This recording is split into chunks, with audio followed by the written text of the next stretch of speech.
اللہ کے نیک بندے جا رہے تھے سفر میں، پیاس لگی، کنویں تک پہنچ، نیچے دیکھا تو پانی بہت نیچے، تو انہوں نے اپنی پگڑی اتاری اور جوتے کو اس کے ساتھ باندھا اور نیچے لٹکایا، تو پانی تک جوتا پہنچ نہیں سکا، تو پریشان ہو کے بیٹھ گئے، اب کیا کروں؟ اتنے میں ایک ہرن دوڑتا ہوا آیا،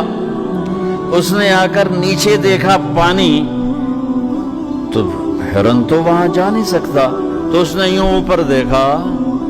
اے پانی والے، بے زبان ہوں، پانی پلا، تو پانی ابلتا ہوا اوپر اٹھا اور منڈیر کے آ کے برابر لگ گیا۔ ہرن نے پانی پیا، ہرن کی طفیل اس انسان نے پیا، ہرن پیچھے مڑا، پانی نیچے گیا، تو اس کے منہ سے بے ساختہ نکلا کہ میں انسان، میرے لیے تو پانی اوپر نہیں آیا اور یہ جانور کے لیے اوپر آیا۔ غیب سے آواز آئی، تو رسی کا سہارا ڈھونڈتا رہا، اس نے مجھے پکارا، اس نے پانی والے رب کو پکارا۔